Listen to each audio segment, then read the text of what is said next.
개성 낙타교 밑에 18살 총각 이생이 살고 있었습니다. 얼굴이 잘생기고 재주는 비범하며 학문에 뜻이 있는 청년이었답니다. 한편 선중리에는 귀족 가문의 17살 처녀 최랑이 살고 있었는데 그 자태가 아름답고 수예에 익숙하며 시문에도 능통했지요. 이생이 공부하러 국학에 가려면 최랑의 집 북쪽 담 옆을 지나가야 했는데요. 어느 날 이생이 우연히 담장하늘 옆보다 최랑이 술을 놓다 잠깐 쉬면서 시를 읊는 모습을 보고는 그만 사랑에 빠지게 됩니다. 이생은 고민 끝에 마음을 담은 편지를 기와 조각에 매달아 담장 너머로 던지는데요. 이생이 보낸 시를 보고 최랑은 매우 기뻐하며 답을 보냅니다. 날이 어두워지자 이생은 담을 넘어 최랑을 만나러 갑니다. 최랑은 술과 과일을 차려놓고 시 한 수로 이생을 맞이하는데요. 복숭아 가지 속 꽃 피어 화려하고 원앙새 베개 위 달빛도 곱구나. 이생은 둘의 비밀스러운 만남이 탄로가 날까 두려워하지만 최랑은 자신이 책임을 지겠다며 오히려 대범하게 행동합니다. 우리 인연이 필시 작지 아니하오니 저와 함께 100년의 기쁨을 이루는 것이 어떠하겠습니까?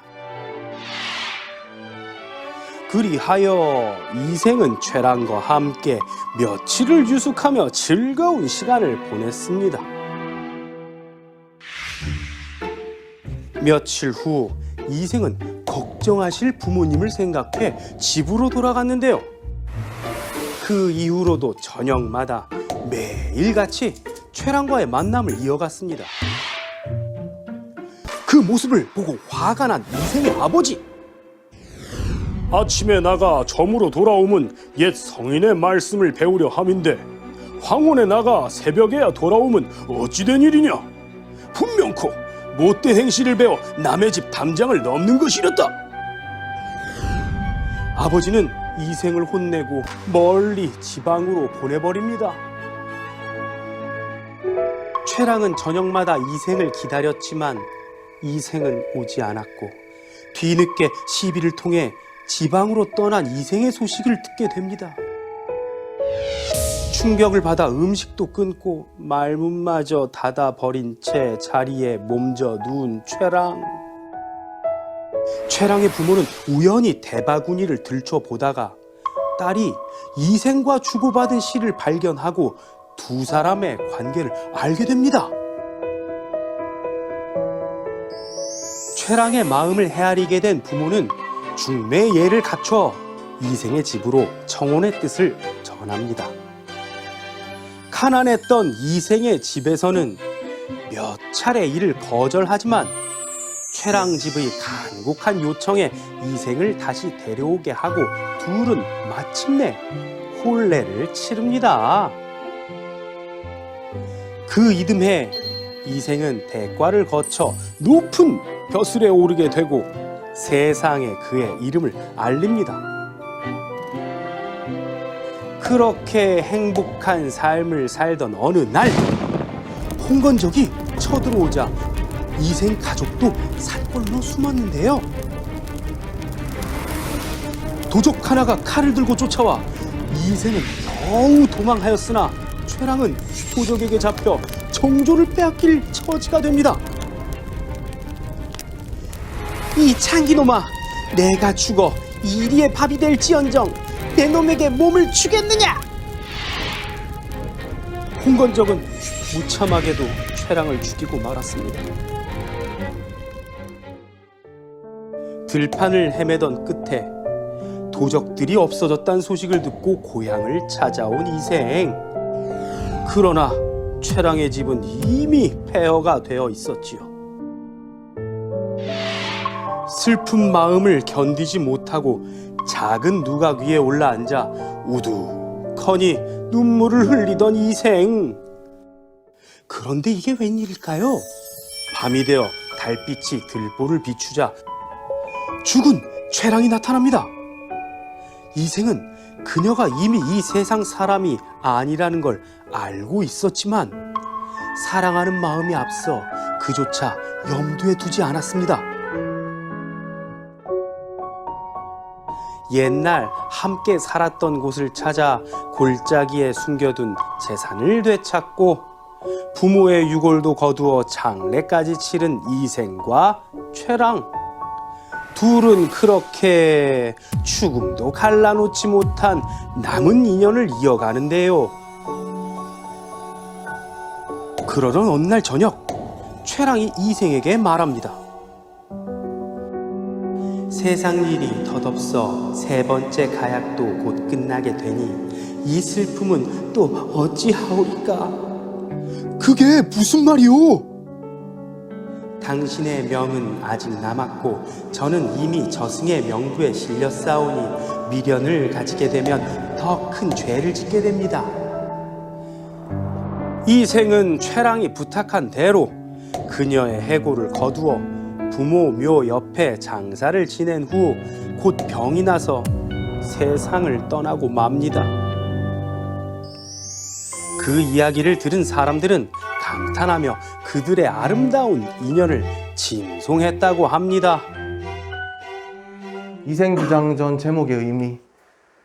이생이 담장을 넘는 이야기라고 그랬잖아. 송도에 국학에 다니는 이서생, 공부를 잘했어. 국립대학교 다니는 거야.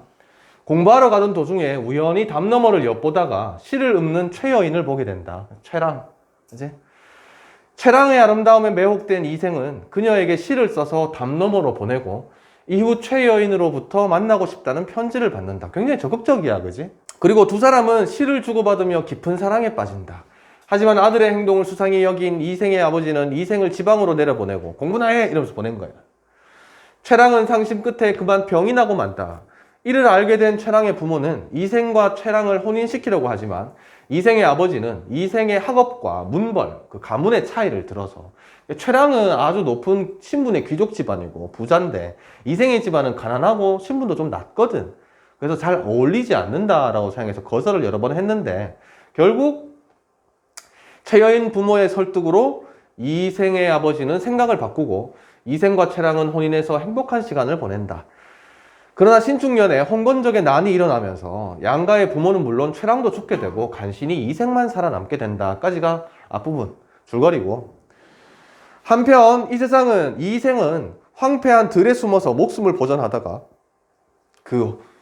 홍건적 도적무리가 떠났다는 소식을 듣고 부모님이 살던 옛집을 찾아갔다. 그러나 집은 이미 병화에 타버리고 없었다. 그 홍건적의 습격 때문에. 다시 아내의 집에 가보니, 최랑의 집에 가보니까 행랑채는 쓸쓸하고 집안에는 쥐들이 우글거리고 새들만 지저길 뿐이었다. 그는 슬픔을 견디지 못해 작은 누각에 올라가서 눈물을 거두고 길게 한숨을 쉬며 날이 저물도록 앉아서 지난날의 즐겁던 일들을 생각해보니 완연히 한바탕 꿈만 같았다. 믿어지지 않는 거야. 최랑과 그렇게 행복하게 살다가 갑자기 홍건적의 난이 일어나서 모든 식구들이 다 죽고 이런 상황이 된 것이 믿기지가 않는 거지. 밤중이 거의 되자 희미한 달빛이 대들보를 비추는데 낭하에서 발자국 소리가 들려왔다. 그 소리는 먼 데서 차차 가까이 다가왔다. 살펴보니 사랑하는 아내가 거기에 있었다. 이생은 그녀가 이미 이승에 없는 사람임을 알고 있었지만, 죽었다는 걸 이미 알고 있었지만 너무나 사랑하는 마음에 반가움이 앞서서 의심도 하지 않고 말했다. 그러니까 분명히 아내는 죽었는데, 그지? 눈앞에 갑자기 나타나니까 이게 산 사람은 아닌 걸 알면서도 너무나 반갑고 그리운 마음에 말을 건 거야. 두려워하지 않고. 부인은 어디로 피난하여 목숨을 보존하였소? 어떻게 살아남았냐? 이렇게 묻는 거야. 죽은 걸 알면서도 살아있다고 믿고 싶은 거지. 최랑은 이생의 손을 잡고 한바탕 통곡하더니 곧 사정을 이야기했다. 저는 본디 양가의 딸로서 양반가 어릴 때부터 가정의 교훈을 받아 자수와 바느질에 힘썼고 시서와 예법을 배웠으므로 규중의 법도 이 여자로서 어떻게 살아야 하는지 알았을 뿐 어찌 집 밖의 일을 알았겠습니까? 그러나 당신께서 붉은 살구꽃이 피어있는 담 안을 엿보게 되자 저는 스스로 몸을 바쳤으며 마음을 줬다는 거지. 꽃 앞에서 한번 웃고 난 후 평생의 가약을 맺었고 결혼까지 했다는 거지. 휘장 속에서 거듭 만날 때에는 정이 100년을 넘쳤다. 사세가 이렇게 되자 슬픔과 부끄러움을 차마 견딜 수 없었다. 장차 100년을 함께하려 했는데 어찌 횡액을 만나. 횡액이라는 게 아주 불길한 일 이런 뜻이거든. 홍건적의 난을 말하는 거지. 여기서 횡액은. 구렁에 넘어질 줄 알았겠습니까? 내가 어찌 죽을 줄 알았겠는가? 끝내 이리 같은 놈들에게 정조를 빼앗기진 않았지만 아까 그 아저씨가 막 여자 목소리 흉내내면서 얘기했지. 내가 어찌 너에게 몸을 주겠느냐? 막 이랬잖아. 그치? 몸뚱이는 진흙탕에서 찢김을 당하고 말았습니다. 나 죽어버렸다. 이렇게 사정 설명을 한 거야. 그치? 진실로 천성이 그렇게 만든 것입니다만 인정으로는 차마 할 수 없는 일이었다. 저는 난군과 궁벽한 산골에서 헤어진 후로 짝이른 새가 되고 말았다. 집도 없어지고 부모님도 잃었으니 피곤한 혼백의 의지할 곳 없음이 한스러웠다. 의리는 중요하고 목숨은 가벼우므로 쇠잔한 몸뚱이로서 치욕을 면한 것만은 다행이지만 그치? 그 황건적 도적한테 정조를 잃지 않은 것은 참 다행이었지만 누가 산산조각난 제 마음을 불쌍히 여겨주겠습니까? 다만 갈기갈기 찢긴 썩은 창자에만 맺혀있을 뿐입니다. 해골은 들판에 던져졌고 몸뚱이는 땅에 버려지고 말았으니 생각하면 그 옛날의 즐거움은 오늘의 이 비운, 오늘의 이 불행을 위해 마련된 것이 아니었던가 싶다. 왜 그런 말 하잖아 우리. 흥진비례라고 즐거웠던 일이 지나가고 나면 슬프고 힘든 일이 다가온다. 이런 사라성어도 있잖아. 그지? 그러니까 예전에 그렇게 즐거웠던 일들이 지금 일어나는 이런 불행한 일들을 불러온 것이 아닌가. 인간사가 이런 게 아닌가. 그런 생각을 하는 거지. 그러나 이제 봄바람이 깊은 골짜기에 불어와서 제 환신이 몸이 다시 환생한 거야. 몸이 다시 돌아온 거야. 이승에 되돌아왔습니다. 난군과 저와는 3세의 깊은 인연이 맺어져 있는 몸. 아주 깊은 연분을 가지고 있다. 인연이 맺어져 있다. 오랫동안 뵙지 못한 정을 이제 되살려서 결코 옛날의 맹세를 저버리지 않겠다. 다신 헤어지지 않겠다. 난군께서 지금도 우리의 인연을 알아주신다면 끝내 내가 곱게 아름답게 모실까 합니다. 허락해 줄래? 라고 물어본 거야. 이생은 당연히 호우를 하겠지, 그지? 그렇게 사랑하는 아내였는데. 이생이 기쁘고 또 고마워서 그것은 본디 나의 소원이요. 내가 바라는 바다. 하고는 서로 즐겁게 심정을 털어놓았다. 이윽고 이야기가 가산, 집안의 재산에 미치자. 그때 우리 재산 다 어디 갔지? 이런 얘기를 이제 한 거야. 여인이 말했대. 조금도 잃지 않고 어떤 산골짜기에 묻어두었습니다. 우리 두 집 부모님의 해골은 어디에 있어? 부모님 다 돌아가셨어. 홍건적 때문에. 하는 수 없이 어떤 곳에 그냥 버려두었습니다. 서로 쌓였던 이야기가 끝나고 잠자리를 같이 하니 지극한 즐거움은 옛날과 같았다. 이튿날 여인은 이생과 함께 가서 매장한 곳을 찾으니 그 재산, 돈이나 귀중품 같은 거. 거기에는 금은 몇 덩어리와 재물이 약간 있었다. 그들은 두 집 부모의 해골을 거두고 금은과 재물을 팔아서 각각 오관산 기슭에 합장을 하고는 같이 묻고 나무를 세우고 제사를 지내 모든 예절을 다 마쳤다. 장례를 치른 거야. 뒤늦게나마 유골을 수습해서. 그 후 이서생은 벼슬을 구하지 않고 아내와 함께 살게 되니 피난 갔던 노복들, 종들도 다시 찾아왔대. 이생은 이로부터 인간의 모든 일을 완전히 잊고서 친척과 손님의 길흉사, 친척 누가 결혼식 한다, 혹은 친척 누가 죽었다, 이런 경조사에도 문을 닫고 나가지 않았고 늘 아내와 함께 시를 지어 주고받으며 즐거이 세월을 보냈다. 바깥 출입을 안 하고 아내 옆에만 꼭 붙어 있었다는 거지. 어느덧 몇 해가 지난 어느 날 그렇게 몇 년을 둘이서 행복하게 살았다. 최랑이 이생한테 말했대. 3번이나 가약을 맺었습니다만은 이 3번의 가약이라는 걸 문제에서 간혹 물어보거든. 이 약속이야. 첫 번째 약속은 이생이 담장안을 엿보다가 마음에 들어서 시를 주고받고 하다가 우리 한번 사귀어 볼래? 했던 첫 약속. 사귀자는 약속. 두 번째는 그러다가 결혼하자 한 약속. 세 번째는 죽었다가 다시 최랑이 살아 돌아와서 허락해 주시겠습니까? 했을 때 그게 내가 바라는 바다. 행복하게 살자. 이 3가지 약속인 거야. 세상 일이 뜻대로 되지 않았으므로 즐거움도 다하기 전에 슬픈 이별이 갑자기 닥쳐왔습니다. 우리 이제 이별해야 된다. 얘기를 꺼낸 거야. 하고는 마침내 목매어 울었다. 이생은 깜짝 놀라면서 물었다. 무슨 까닭으로 그런 말씀을 하시오? 여인이 대답했대. 저승길은 피할 수가 없는 것이다. 하느님께서 저와 난군의 연분이 끊어지지 않았고 또 전생에 아무런 죄도 짓지 않았으니 이 몸을 환생시켜서 잠시 너를 만나서 시름을 풀게 했던 것이다. 그러나 오랫동안 인간 세상에 머물러 있으면서 산 사람을 계속해서 유혹할 수는 없다. 나는 이제 저승으로 가야 된다. 하더니 시비에게, 종에게 명령을 해서 술을 올리게 하고는 옥루촌곡에 맞추어서 노래를 지어 부르면서 이생에게 술을 권했다.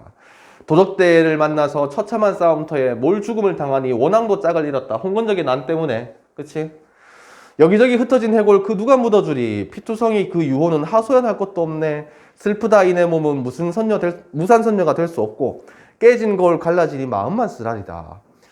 이로부터 작별하면 둘이 모두 아득하네. 저승과 이승 사이에 소식조차 막힐 것이다. 이제 영원한 이별을 해야 하는구나. 노래를 한 곡 부를 때마다 눈물에 목이 메어 거의 곡조를 이루지 못했다. 이생도 또한 슬픔을 걷잡지 못했다. 나도 차라리 부인과 함께 황천으로 저승으로 갔으면 하오. 어찌 무료히 홀로 여생을 보내겠소. 네가 없으면 나는 어떡해. 지난번에 난리를 겪고 난 후에 홍건적의 난 친척과 노복들이 각각 서로 흩어지고 돌아가신 부모님의 해골이 들판에 버려져 있을 때 부인이 아니었다면 누가 능히 장례를 치를 수 있었겠느냐. 옛사람의 말씀에 부모님이 살아가실 때는 예절로서 섬기고 돌아가신 후에는 예절로서 장사를 지내야 한다 했는데 장례를 이런 일을 모두 부인이 실천했다. 그것은 부인이 천성이 순하고 효심이 지극하고 인정이 두터운 때문이니 감격해 마지 않았고 스스로 부끄러움을 이기지 못했다. 부인은 이승에서 오래 살다가 100년 후에 같이 세상을 떠나는 것이 어떻겠냐. 지금 떠나지 마라. 나랑 같이 살다가 나중에 나랑 같이 죽자. 네 덕분에 그 들판에 버려진 부모님들 유골도 수습할 수 있었고 장례도 치를 수 있었다. 다 네 덕이었다. 이런 얘기를 하는 거지. 최랑이 얘기했어. 난군의 수명은 아직 남아있으나 저는 이미 저승의 명부에 이름이 실려있다. 죽은 사람이라는 거야 이미. 오래 머물러 있을 수가 없다. 만약 굳이 인간 세상을 그리워해서 미련을 가진다면 저승의 법에 위반된다. 그렇게 되면 죄가 저에게만 미치는 것이 아니라 난군님에게까지 그 허물이 미칠 것이다. 내가 지금 저승으로 가지 않고 너와 함께 계속 여기 남아있으면 너도 다친다는 거야. 이생 너도 다치게 될 것이다. 다만 저의 유골이 아직 그곳에 흩어져 있으니 만약 은혜를 베풀어 주시겠다면 유골을 거두어서 비바람을 맞지 않게 해달라. 나의 장례식도 좀 치러달라는 거야. 내 시체가 아직 들판에 버려져 있으니까. 두 사람은 서로 바라보며 눈물을 흘렸다. 잠시 후에 여인은 말했다. 난군님 부디 안녕히 계십시오. 말을 마치자 점점 사라져서 마침내 종적을 감추었다. 이생은 아내가 말한 대로 그녀의 해골을 거두어서 부모님의 무덤 곁에 장례를 치러 주었다. 그 후 이서생은 아내를 지극히 생각한 나머지 병이 나서 두서너 달 만에 그도 세상을 떠났다. 이 사실을 들은 사람들은 모두 슬퍼하고 탄식하면서 그들의 절개를, 그들의 사랑을 사모하지 않으니 아름답다 칭송하지 않은 이가 없었다라고 전해진다는 거지. 동영상 내용으로 끝나지 그냥. 맞지? 끝나지?